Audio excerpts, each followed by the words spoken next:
Welcome to the Vision Gap Show. Align your big idea and vision with a plan of action to resonate and stand out in your market. With your hosts, Andy Halko and Tony Zayas. All right, welcome to today's episode. We're going to take a look and get really focused today at the audience of an EdTech firm and really dive in, look at how we can compare personas and look at where there's crossover, look where there's differences, so then we can make appropriate messaging and positioning for the two sides of it, so we can appeal to both sides. So Andy, tell us about who we're working with today. Yeah, we have put together a fictional company, Kahoot, that sells into K through 12, higher education. You know, that's reflective of a lot of clients that we have at Incivia is EdTech clients that are selling into those different types of educational institutions. And we leverage our own tool, Frictionless, which we're kind of showing today, that can really help outline those target audiences. I think when you're talking about education, it's a very specific market, right? That you are oftentimes trying to appeal to teachers who can be busy, have limited budgets, may not have the ability to make buying decisions, you know, administrative folks, superintendents, to chief information officers that have a little bit more of a business mindset, and then all the ways up to board members that, you know, can come from diverse backgrounds and have, you know, a wide range of different opinions. And I think, you know, the other challenge that we often see with EdTech is that, you know, different regions, whether you're looking even in the United States or outside of the US, can influence these audience significantly in the decisions that they want to make about the products that they're purchasing, you know, how they get put into the institutions, whether they're K through 12 or higher ed. And so it's a really interesting and I think varied market if you're an EdTech company selling into these, you know, K through 12 through higher ed. Yeah, for sure. And I think there are some things unique to education, K-12 market that we'll dive into and look at in a second. But typically, to your point of the different people involved, they have different interests, right? So the teachers are working hands-on with students. The superintendent's a little bit broader, looking at maybe an entire district with all things considered. Board members are even at, you know, a broader approach. So trying to really understand the challenges they face, the needs, the reasons they would buy, so on and so forth, it could be challenging. And a lot of the stuff is done through, you know, a group committee decision that people are going in and researching. A lot of times it is teachers and other folks and bringing that back. So let's take a look in here and see what we can learn, you know, from these insights. And I think that's the valuable piece, right? That you're selling into EdTech, and these are such, you know, diverse audiences that the requirement to outline these personas, do your research, and really understand these influencers and interests.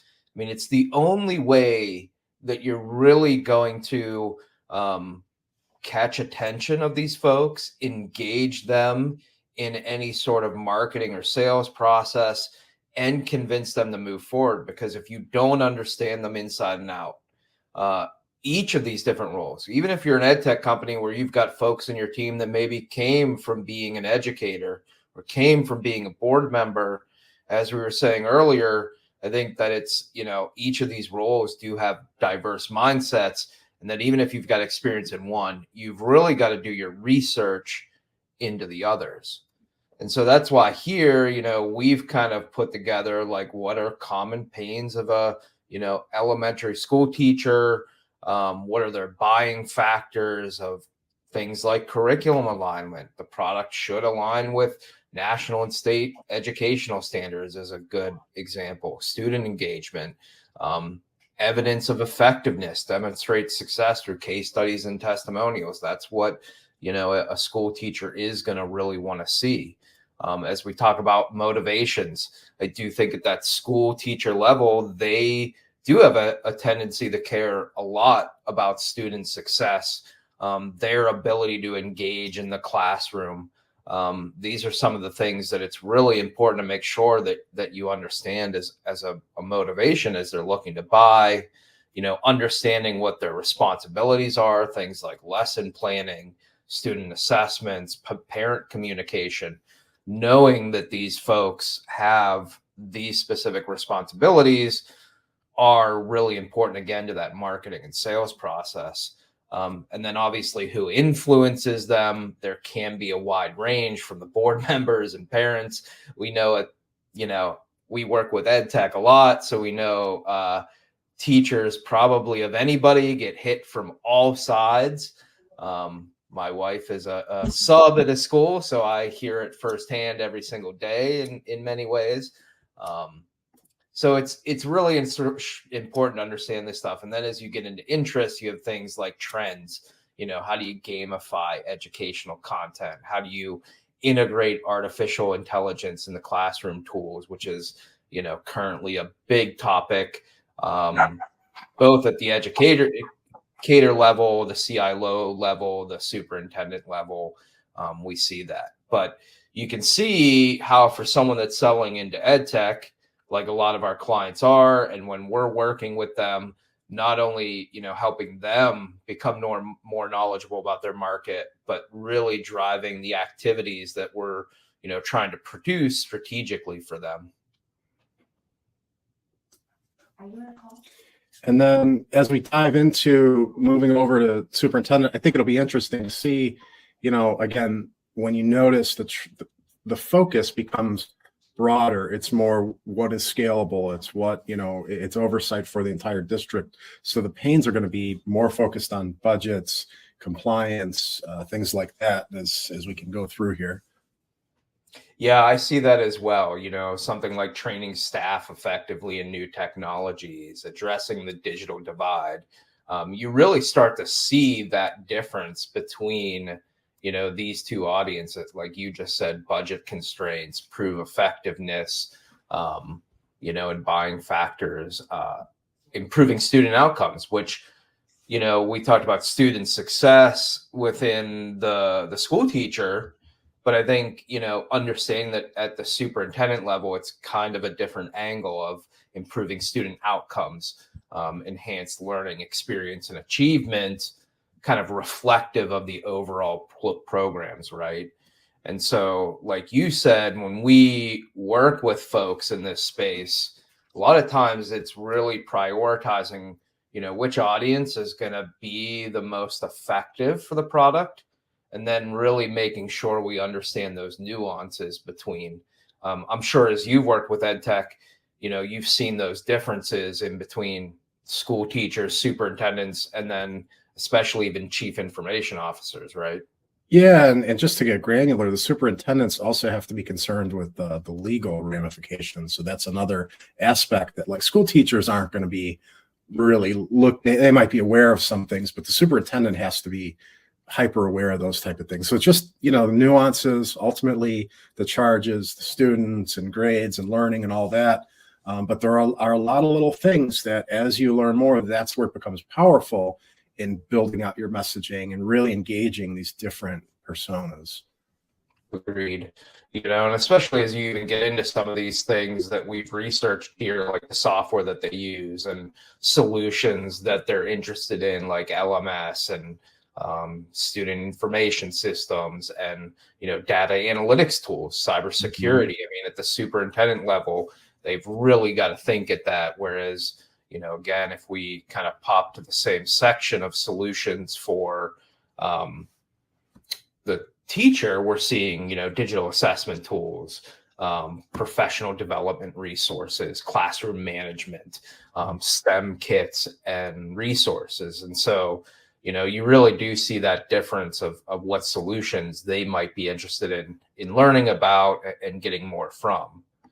And I think it's important as we do this, just to kind of show, how we do it, we've created a board member here, and it starts new. But I mean, this is the power today of AI and the platform that we built, Frictionless, that you can come into a board member, and it's using AI and various data troves that we have to come in and really help provide some insight. And so, balancing educational outcomes with financial constraints, navigating regulatory compliance, ensuring equity and inclusion, fostering an institutional reputation and competitiveness, responding to demographic shifts, ensuring leadership stability and succession planning.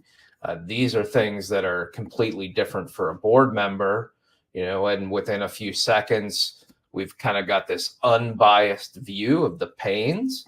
And then we can go into other things like motivations to understand what is driving a board member at these educational institutions, which it might be, again, things like implementing innovative solutions, ensuring financial stability, building strong partnerships, and again, I think enhancing institutional reputation. And so, this is the capability that if you've got a specific EdTech product that is targeted towards specific types of audiences, that within a few seconds to help you become more knowledgeable, to help any partner that you're working with become more knowledgeable, it's so important to come in here and do this unbiased research to really understand these target audiences.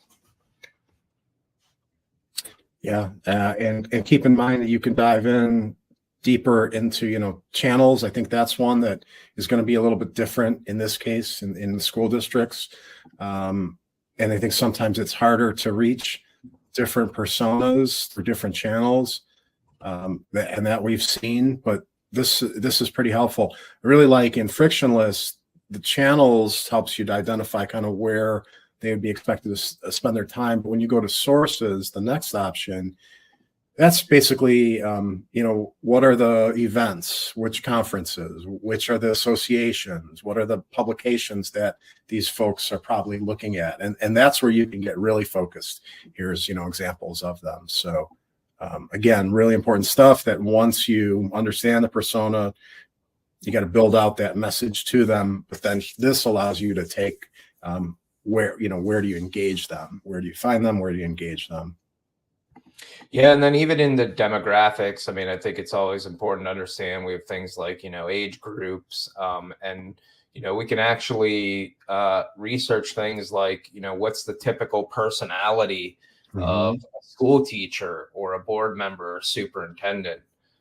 And Frictionless does allow you to get even at a deeper level to break these personas up into, location based if that's what's necessary, or specifically a certain grade of school teacher or a principal of a specific school type. And so the more focus that you get, you can really do that, and that helps you understand these audiences. But just here, I mean, looking at this, often juggling lesson planning, student assessments, and extracurricular activities. They're keenly aware of socio-emotional aspects of teaching young children, advocates for educational equity and striving to provide all students with necessary tools. So it just gives you an idea of like their thinking, because if you do that at the superintendent level, which we've already done, there is a different mindset of, they possess strong communication skills. They're often tech savvy, growing up alongside of evolving technologies. They're seeking cost-effective solutions that deliver best value and are skilled negotiators when it comes to securing funding or partnerships. Again, it's so impactful that if you're in this space, and especially if you don't come from an educational background, but you've created the product, or you hire employees that haven't come from the educational background, but are out marketing or selling, or even building your product, making sure that they understand all these nuances is the difference between, failure and success, 100%. Yeah. So I would say whether you're an EdTech company or even a consultant agency that's working with EdTech companies, this is the type of stuff you want to dive into. And if you haven't already, frictionlesshq.com, sign up for a free account, play around with it, and feel free to reach out for a demo if you guys want to go deeper. But this is good to dive in and really take a granular look at the differences in personas. In the future, we might even kind of continue this conversation of, now that we know that, how can we build out messaging for them, things like that. But yeah, good stuff. And then you see there's a lot more. We can cover this real quick before we wrap up here, but we'll kind of close it out in the fact that once we've created these personas, the great thing is that the Frictionless platform starts to mine content article ideas for you, so you can write articles that appeal to that specific target audience, campaigns to actually get their attention and get them into the funnel, even sales tips that help you understand, like, when I go into a sale with these folks, what do I need to make sure I'm touching on? Potential offerings, conversion actions, what are things that you can use on your website to get them to take action, like a green school initiatives impact calculator, website ideas, create a dynamic resource hub focused on STEM and STEAM, right? And so it's not only just understanding your target audience, but Frictionless is taking that hyper-specific audience and providing the insights and suggestions to be most effective across marketing, sales, customer engagement. And again, just kind of taking you up a whole nother level than trying to do it on your own, for sure. Good stuff. Well, we will see everyone next time. Thank you for tuning in, and take care. This episode of the Vision Gap Show has been brought to you by Frictionless. Build high-impact strategy at scale. Create your vision, brand position, and go-to-market strategy, all in a collaborative AI-enabled workspace. Visit frictionlesshq.com to create your free account today.